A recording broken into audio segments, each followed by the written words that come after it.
estudo, nós começamos a falar um pouco sobre o poder da igreja. E nós vimos brevemente que o poder da igreja tem por fonte o próprio Senhor Jesus Cristo.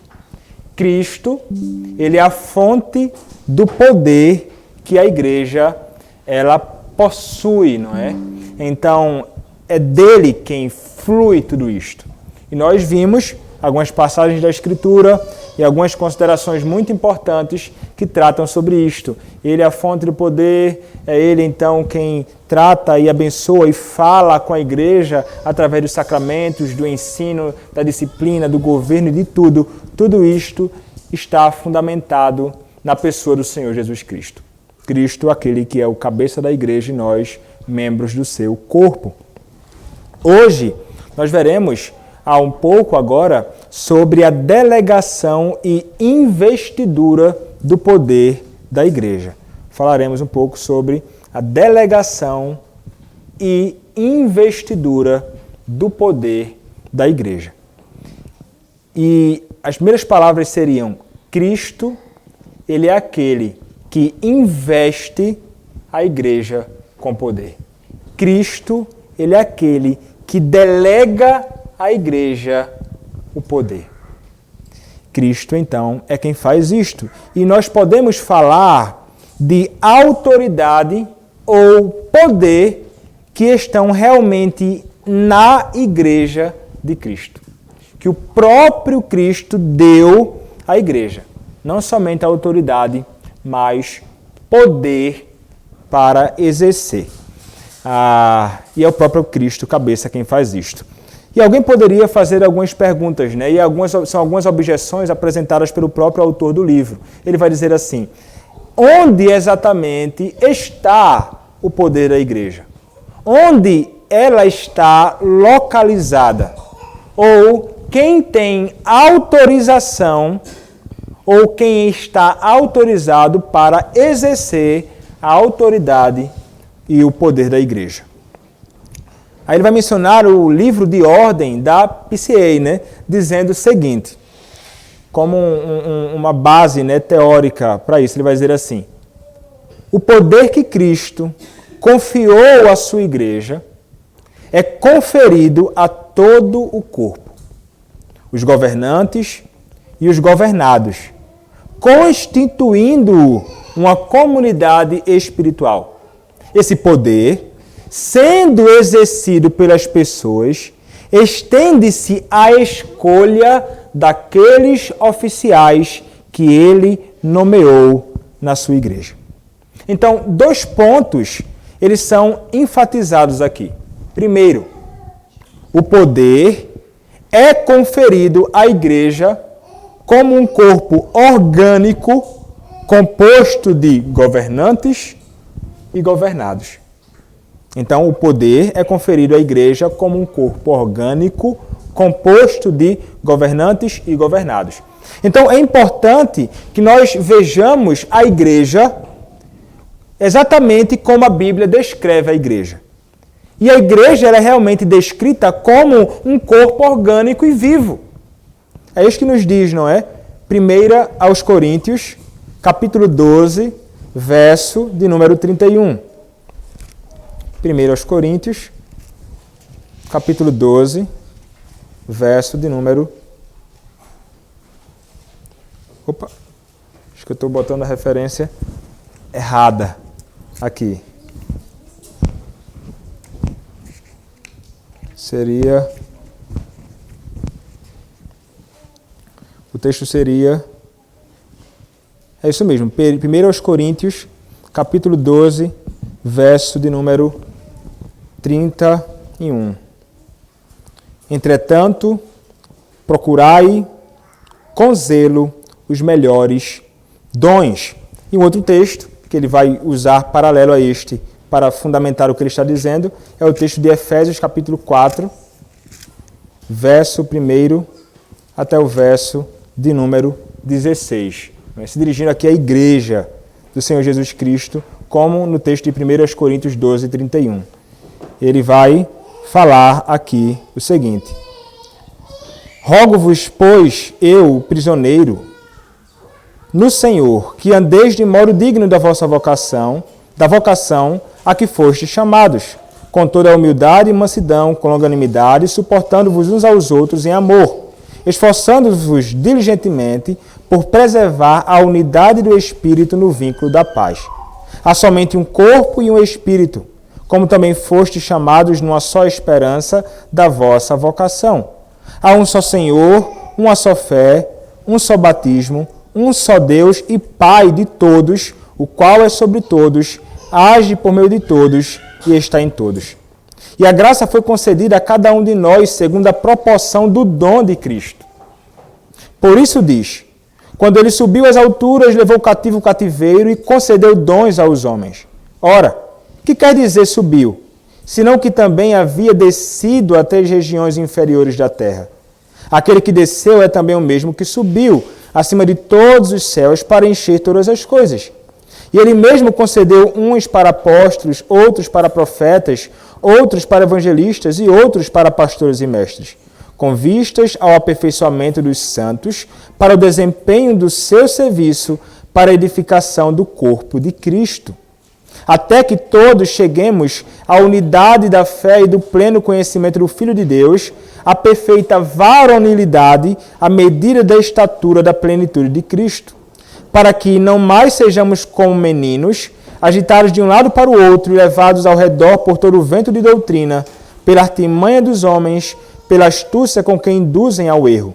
Mas, seguindo a verdade em amor, crescemos em tudo naquele que é a cabeça, Cristo, de quem todo o corpo, bem ajustado e consolidado pelo auxílio de toda junta, segundo a justa cooperação de cada parte, efetua o seu próprio aumento para a edificação de si mesmo em amor. Então, é um corpo realmente orgânico, dons que o Senhor concede aos homens para a edificação da igreja. Trata-se do corpo realmente orgânico e vivo. E então, como um corpo, meus irmãos, humano, como um corpo humano que nós possuímos, o poder é conferido a todo o corpo. A igreja é, portanto, definida como uma comunidade espiritual a quem Deus concede o poder. Mas então alguém poderia perguntar o seguinte: como então nós conciliamos esse entendimento da igreja com o ensino bíblico de que a igreja está sujeita ao domínio e reinado do seu rei? E então aqui é onde vai entrar uma distinção importante. Ele vai escrever o seguinte: quando a igreja é vista nesse relacionamento com Cristo, Cristo como rei, não é? Ela é considerada um reino, mas quanto à inter-relação dos seus membros, ela não é uma monarquia, nem uma oligarquia, nem uma democracia, mas uma comunidade. Quando vista no relacionamento da igreja com Cristo, é considerada um reino. O reino de quem? O reino de Cristo. Mas quando considerada no que diz respeito à igreja com aqueles que são membros da igreja, irmãos em Cristo, trata-se de uma comunidade. Então ele vai resumir dizendo o seguinte: a igreja é um reino em relação a Cristo, uma comunidade em relação a si mesma. Mas então entra uma outra pergunta. O que essa distinção então ensina e o que ela preserva? Essa distinção preserva Jesus como única fonte do poder da igreja e mantém o ensino da Escritura de que o poder foi conferido ao corpo como um todo. Cristo é o cabeça, ele é rei, ele é a única fonte do poder da igreja, mas então preserva também o ensino de que o poder ele foi conferido ao corpo como um todo, a toda a comunidade dos santos na igreja do Senhor Jesus Cristo. Um segundo ponto. O poder ele é conferido ao corpo como um todo e o corpo exerce esse poder de um modo. O corpo, a igreja, exerce esse poder de um modo. De que modo? Na escolha daqueles oficiais que Cristo nomeou na igreja. É aí que a igreja ou a comunidade vai exercer o seu poder. Vejam, de todos os outros modos, o poder ele é exercido pelos oficiais escolhidos. Todas as outras áreas. Mas a igreja local, ela tem o poder de escolher aqueles que irão liderar e exercer o governo na igreja. Como escreveu um estudioso, o poder reside no corpo, como seu ser, e nos oficiais, como seu exercício. A igreja possui o poder para escolher, mas aqueles que exercem o poder na igreja são os oficiais escolhidos pela própria igreja. Seria basicamente isso que ele está querendo dizer. Então, este mesmo homem vai ilustrar. Ele vai ilustrar dizendo o seguinte, não é? Ele vai dizer assim. O corpo vê, se utilizando aí do corpo humano, mas vê pelo olho. A vida do corpo está em toda parte e órgão. E a vida do corpo controla a vida em toda parte. O olho vê pela vida do corpo e vê sob o controle da vida do corpo e para o bem do corpo. O olho está no corpo, não sobre o corpo, para esse propósito. O poder da igreja reside nela. Ele é exercido pelos oficiais. Os ministros são sua boca, assim como os presbíteros são suas mãos. Ambos a representam igualmente e ambos nada são, exceto ao representá-la, ao representar a igreja. Todos os atos legais de todos os oficiais legais são atos da igreja. E aqueles que ouvem o pregador, ouvem a igreja. Aqueles que ouvem o pregador ou o presbítero, ouvem a igreja. O caso é análogo ao movimento do corpo humano. O poder vital não está nas mãos ou nos pés, está no corpo todo. Mas o exercício desse poder em andar ou em escrever está confinado a órgãos específicos. O poder é um, mas suas funções são múltiplas, e ele tem um órgão apropriado para cada função. Isso torna um todo orgânico. Assim, a igreja tem funções. Essas funções requerem órgãos apropriados. Esses órgãos são criados por Cristo. E a igreja torna-se um todo orgânico.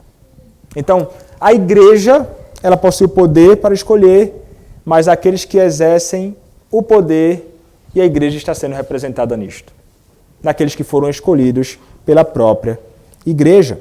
Então, os oficiais da igreja, eles são aqueles que são tirados de entre o corpo, daqui do meio, os oficiais, como um todo, e eles permanecem como parte do corpo, eles não deixam de ser parte do corpo, e eles servem ao corpo. Eles não são colocados como se fosse algo totalmente outro, totalmente diferente ou separado do corpo, uma vez agora que um oficial saiu do meio do povo. Não. Ele faz parte do corpo, ele está no meio do corpo e ele vai servir ao corpo, para o bem do corpo. Essa seria a ideia que é apresentada, né? Então, eles não são, né, os oficiais, nós, oficiais da igreja, não são uma casta separada do corpo de Cristo, como se fossem, sei lá, algo, nossa, está lá em cima e nós aqui embaixo, né? Não. Estamos vinculados uns aos outros, com funções distintas. Mas, então, embora as pessoas exerçam poder apenas de uma maneira, né, a igreja, na escolha dos oficiais, a presbiteriana, ou a igreja presbiteriana, considera esta escolha um direito que é inviolável. Ninguém pode tirar da igreja a liberdade de escolher os seus próprios oficiais. Ou a igreja não é obrigada a aceitar um oficial que não desejam. Não é obrigada. a igreja ela vai ter liberdade para escolher. Quando há, por exemplo, eleição para candidatos ao diaconato ou ao presbiterato ou para o ministério da palavra, a igreja vai exercer o poder escolhendo. Então temos uma assembleia, temos os candidatos e então a igreja vai votar. Quero, não quero. Passou o mandato, o pastor foi eleito na igreja, 5 anos de mandato na igreja. Tem feito o seu trabalho, terminou 5 anos, pode renovar ou não. A igreja vai exercer o poder dizendo, queremos que permaneça ou não queremos que permaneça aqui. Não é? A igreja tem poder para fazer isso. Nesta ocasião em que a igreja está reunida para deliberar acerca daqueles que irão conduzir o povo de Deus. Há exemplos bíblicos, né, na Escritura sobre essa questão de escolha. Por exemplo, vamos olhar o que os apóstolos fizeram. Os apóstolos, eles direcionaram a igreja na escolha dos diáconos. Nós encontramos isso lá em Atos, capítulo 6, verso 3. Atos, capítulo 6, verso 3. E vou ler o verso 5 também. Diz assim, ó, Atos, capítulo 6, verso 3. Mas, irmãos, escolhei dentre vós 7 homens de boa reputação, cheios do Espírito e de sabedoria, aos quais encarregaremos deste serviço. Verso 5. O parecer agradou a toda a comunidade. E elegeram Estevão, homem cheio de fé e do Espírito Santo, Filipe, Prócoro, Nicanor, Timão, Pármenas e Nicolau, prosélito de Antioquia. Então, aquilo ali pareceu bem a toda a comunidade. E eles tiveram a liberdade de escolher. Com relação à eleição de presbíteros, Atos ainda, capítulo 14, verso de número 23. Atos 14, 23, diz assim, e promovendo-lhes em cada igreja a eleição de presbíteros, depois de orar com jejuns, os encomendaram ao Senhor em quem haviam crido. Então, e um outro texto, Paulo agora instruindo a Tito, capítulo 1, verso 5. Tito 1, verso 5, quando a palavra diz assim, por esta causa te deixei em Creta, para que pusesses em ordem as coisas restantes, bem como em cada cidade constituísses presbíteros, conforme te prescrevi. Então, o que nós podemos perceber nessas passagens é o seguinte princípio. Princípio esse encontrados em Atos, capítulo 6, verso 3. Qual é o princípio? Os oficiais da igreja devem ser escolhidos pelas pessoas da igreja para assumirem seus papéis. É dessa forma que funciona. Nós falaremos mais claramente sobre algumas questões relacionadas a isso e sobre o papel desses homens à medida que formos caminhando os nossos estudos, mas este é o princípio. A igreja tem a liberdade para escolher. E é um poder que Deus concedeu à igreja fazer isto. É inviolável. Ninguém pode chegar e dizer assim, você não tem liberdade de escolher, vai ser do jeito que quiser. Não é? Aqui, por exemplo, a questão de congregação é diferente, né? Acaba que na nossa Constituição, aqueles que são designados para assumir o trabalho na congregação, que é o meu caso, por exemplo, essa aqui é uma congregação e temos a Igreja Mãe, a Igreja Presbiteriana Central de Belém, né? Do Pará. Então está lá. Aquela é a igreja que se trata de uma congregação, por algumas razões. E o pastor que assume a congregação, ele é um pastor designado para o trabalho naquela congregação. Não passa por eleição. É o pastor titular, junto então aos diáconos ou junto ao presbitério, vão então escolher alguém e é designado para assumir o trabalho, e geralmente por um ano, renova-se por mais um ano. Foi o meu caso, eu trabalhei um ano, renovaram por mais um ano, reunião do presbitério agora, podem renovar ou não. Quer dizer, não queremos mais, vai para outro lugar ou permanecerá. Até que a igreja seja uma igreja e ela possa então ter liberdade para escolher os seus próprios oficiais. Né? Então, aí vai escolher, sei lá, mais um presbítero, que tem que ter no mínimo, segundo a nossa Constituição e a nossa doutrina, a nossa igreja, pelo menos 2 presbíteros, e então aí teria a eleição para o pastor da igreja, né? Então pode concorrer uma pessoa apenas, sei lá, o pastor Rafael vai concorrer, só tem ele, não tem nenhum outro candidato. Nem chegou ninguém se candidatando, nem ninguém chamou outra pessoa, porque pode acontecer isso, né? Aí estou eu aqui, aí a igreja diz, rapaz, nós queremos indicar outra pessoa. Aí pega e indica. Aí tem concorrendo os dois, e quem ganhar, quem for escolhido com o maior número de votos, vai ganhar e vai assumir a igreja. A igreja vai ter liberdade de fazer isso, né? Em alguma ocasião esperamos que isso aconteça, em breve inclusive, para que seja uma igreja independente, né? Com um pastor titular mesmo dedicado a isso. Então eu sou pastor auxiliar da igreja central, designado para o trabalho aqui, na congregação presbiteriana Boas Novas. Mas então, uma vez que é dever dos membros e o poder dos membros escolher a quem o povo escolhe, seria outra pergunta. Ou quem deveria escolher, né? Então o que a igreja deve escolher? A igreja escolhe homens em quem reconhecem que Cristo doutou para servirem como oficiais da igreja. Então a igreja vai escolher este, né? Que ela vai olhar e vai perceber.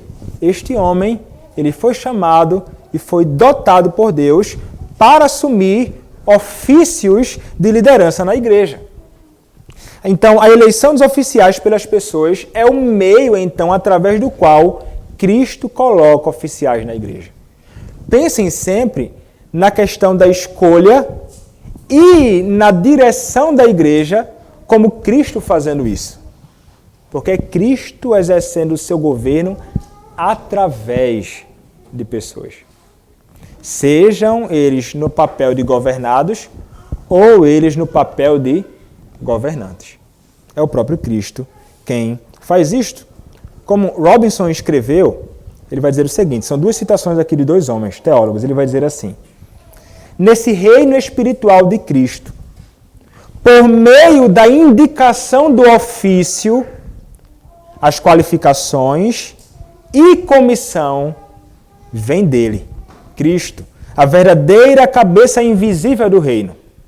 Porém, a vocação ao exercício verdadeiro do ofício conferido está no povo. A igreja que vai escolher e então vai ordenar a pessoa para assumir o papel.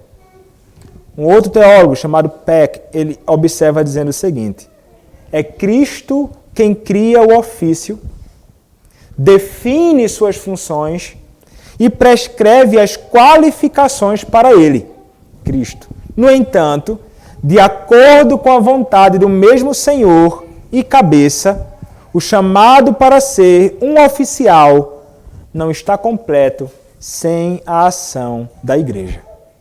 Assim, a vocação é tanto interior quanto exterior. E a exterior consiste da eleição e ordenação.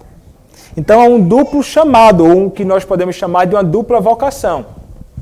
Para o diaconato, presbiterato ou para o ministério da palavra. O que é a vocação interna? A vocação interna e externa. Então, a vocação interna é quando eu entendo e Deus me chamou para exercer o ministério. O Senhor me chamou. Fala ao meu coração. Eu realmente entendo que fui chamado para isto e eu vejo assim, eu não consigo fazer outra coisa que não seja isso. Eu fui chamado para o ministério da palavra, eu fui chamado para servir a igreja de Cristo. E você é convicto disto. É isso que aqueles que são chamados para o ministério da palavra e outros ofícios vão entender. Mas poderíamos dizer, talvez de modo mais marcante, naqueles que são chamados para o ministério da palavra. Nós entenderemos isto. Ainda que caminhemos por vários lugares, em alguma ocasião você vai dizer assim, você vai me servir como ministro do Evangelho. E você então cede à vocação do Senhor, você escuta a vocação, você não ignora, né? Ele chama e você escuta e atende, e eu vou seguir. Foi isso que eu fui chamado para fazer. Mas, para ser ministro na igreja, por exemplo, não basta simplesmente a vocação interna. É necessária a vocação externa. A igreja vendo vocação na pessoa para isto. Então a igreja vai começar a perceber, o conselho vai começar a olhar, rapaz, esse garoto. E então as pessoas começam a comentar e começam a tratar, e o conselho passa a observar, chama a conversa, experimenta. Dá uma aula ali, faz isso, não sei, algumas formas que fazem, né? E então você vai começando a perceber que esse jovem, ele foi chamado para isso. Então a igreja ora por isso, pensa, reflete, enfim. Aí tem todo o processo, né? De avaliação, se vai para o seminário, passa pelo presbitério, o presbitério senta, monta a banca examinadora. vai conversar com o garoto, aí vai saber das intenções, da vida e tudo. Rapaz, apto, vai fazer o vestibular agora, se for na presbiteriana, né? Aqui. Aí vai fazer o vestibular, passar no vestibular, se passar e entra, estuda o curso inteiro, aí está o tempo inteiro sendo avaliado pelo presbitério, pela igreja local, pelos professores, todo mundo está avaliando você o tempo inteiro. Aí você termina, volta para o presbitério, depois de várias vezes que você vai, é examinado, tem um processo longo lá de sabatina, de uma série de coisas. Aí sendo aprovado, você é ordenado por imposição de mãos do presbitério. Depois de um processo longo, de um processo de exame. A igreja vendo vocação em você. Então há necessidade real, não somente da vocação interna, mas externa, para o ministério da palavra, para aqueles que são diáconos, para aqueles que são presbíteros na igreja do Senhor Jesus Cristo. E nisto a igreja revela o seu poder. Na escolha, não é, destas pessoas, bem como na ordenação dela. Então, os oficiais, eles são escolhidos pela igreja. Contudo, antes, eles são dotados por Cristo. Não é o fato da igreja chamar e escolher que vai fazer com que a pessoa passe a ser dotada para isto. Ela antes foi dotada por Cristo para isso. A igreja vai ter que enxergar. A igreja vai ter que enxergar nestas pessoas o que já foi estabelecido por Deus antes. Que esta pessoa é alguém abençoado por Cristo para o ofício. Então vejam que não é a igreja que vai conferir isto para a pessoa. Ela já possui isto, um chamado de Deus, né, para assumir o papel. Então isso vai ensinar que os oficiais, mesmo eleitos pela igreja, em última instância, eles são aqueles que são chamados por Deus, e são aqueles que são chamados por Deus não para prestar conta às pessoas da igreja, mas para prestar contas a Cristo, o cabeça da igreja. Então, a autoridade que exercemos é uma autoridade que é derivada de Cristo, é relativa, não é inerente a mim. Não, ela é relativa. Nós não devemos lealdade à vontade das pessoas. Nós somos chamados porque nós devemos nossa lealdade a Cristo. Ainda que tenhamos responsabilidades com os membros da igreja, toda a nossa lealdade é voltada para o Senhor Jesus Cristo, que é o cabeça da igreja. Então, quando a vontade da igreja ela vai contra a vontade de Deus, o que é que os oficiais devem fazer? Os oficiais devem seguir a Escritura, independentemente do custo. Já aconteceu de uma igreja, pastores presbiterianos, salvo engano, para o lado de Roraima, em algum lugar, não, foi em outro lugar, e eram 3 pastores, seríssimos. Conheço os 3. A igreja, infelizmente, o conselho e a igreja tomada por esquerdistas. Conselho e a igreja tomada por esquerdistas. Eles lutaram por 10 anos para tentar mudar essa igreja. Não tinha condição. O que eles tiveram de fazer? Bom, neste caso, eles tiveram de sair da igreja. Os 3 tiveram de sair da igreja e hoje, então, plantaram igrejas e estão pastoreando outras igrejas espalhadas por aí, não é? Porque realmente a igreja estava totalmente corrompida. Complicado, não é? Então, mas quando está em jogo a verdade de Deus, independentemente do custo que nós sofreremos, nós devemos estar com a verdade. Mesmo que no momento a única aprovação que nós tivermos for a aprovação de Jesus, é justamente dela que precisamos. É da aprovação de Cristo para fazer o que somos chamados para fazer, com o propósito de sermos fiéis a Cristo e um ministro ou presbítero ou diácono ou um oficial fiel na igreja de Cristo. Se o homem se deixar tomar pelo interesse simplesmente das pessoas da igreja e então por temor de homens e uma série de outras coisas começar a sujeitar as verdades de Deus por causa dos outros, aí vai ter problema. Um ministro cheio de temor de homens, ele não vai nem conseguir pregar, nem pastorear, nem fazer nada. Ele não vai... Um oficial tomado pelo temor aos homens, ele não vai conseguir pastorear, ele não vai servir para servir a igreja. Aí é confusão. Aí é problema realmente grande. Então, ressaltando, as pessoas não compartilham do governo da igreja, mas somente do direito de escolher seus governantes. O poder da igreja, o governo da igreja, não é compartilhado entre os oficiais e os não oficiais da igreja. É entre aqueles que foram escolhidos para representar o povo de Deus na igreja. E então vocês que escolhem e concedem então a esta pessoa a liberdade para conduzir o povo de Deus. Vocês é quem escolhem, e quando tivermos aqui eleição para diáconos, presbíteros, para um pastor da igreja, vocês terão de fazer isto, e é necessário fazer isto com muita sabedoria, entendendo que eles é que governarão a igreja. O que isso não significa, né? E aqui estamos caminhando para o fim. Isso não significa que a igreja está destinada a sofrer sobre governos ruins. Né? Se um oficial está agindo errado, Cristo designou um sistema. E qual o sistema? Sistema de disciplina. Se o oficial não se sujeitar à exortação, mas ele permanecer no erro, a igreja, agindo por meio dos oficiais, pode suspendê-lo ou inclusive removê-lo do ofício, permanentemente. Né? Aqui na igreja presbiteriana, inclusive, você tem documentos, né? Passa pelo conselho, via oficiais, pode chegar no presbitério, o presbitério então ir até o pastor da igreja, sei lá, está pregando heresia. O camarada disse que Deus não é a trindade, ele inventou uma heresia. Opa, a igreja, está errado, pastor, mas peraí, a escritura diz aqui, os nossos padrões doutrinários, a nossa Constituição, não sei o que lá, começa a confusão, aí o membro pode escrever. E então isso pode chegar lá e aí o presbitério pode vir até o pastor e opa, se não se retratar, não se arrepender, ele pode ser disciplinado, afastado ou até mesmo exonerado, né? Enfim, tirado do ofício na igreja.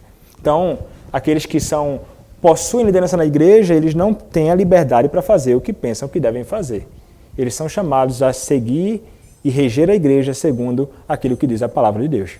É isso que somos chamados, e vocês só se sujeitarão àquilo que for dito segundo o que diz a palavra. Se eu começar a fazer algo na igreja, ou ensinar algo na igreja, que está indo de encontro à palavra de Deus declaradamente, vocês não devem se sujeitar a isto. A sujeição deve estar à palavra de Deus e ao governo exercido devidamente segundo a Escritura Sagrada. Então, concluindo aqui, o poder exercido pelos oficiais da igreja não é conferido a eles pessoalmente, mas como homens representantes. Representantes de quê? Da igreja. Em outras palavras, ou representantes do próprio Senhor, né?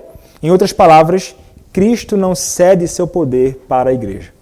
Os homens que exercem poder na igreja não fazem com a autoridade de sua própria pessoa ou caráter. Fazem isso como representantes de quem? De Jesus. Aquele que tem esse poder em sua própria pessoa. Aí sim, Cristo tem todo o poder. Os oficiais da igreja não são lei para si mesmos. Eles são quem? Eles são que tipo de homens, né? Eles são homens que devem servir sob os padrões de Cristo, ou os padrões que Cristo deu à sua igreja. E esses padrões são encontrados onde? Na Escritura Sagrada. Esta é a lei que deve reger a nossa vida em particular e deve reger a igreja de Cristo. E é baseados nesta lei que aqueles que são escolhidos pelo povo e governam devem governar a igreja de Cristo. Não segundo a sua própria sabedoria, mas segundo a sabedoria do próprio Cristo, revelado na sua palavra. Amém.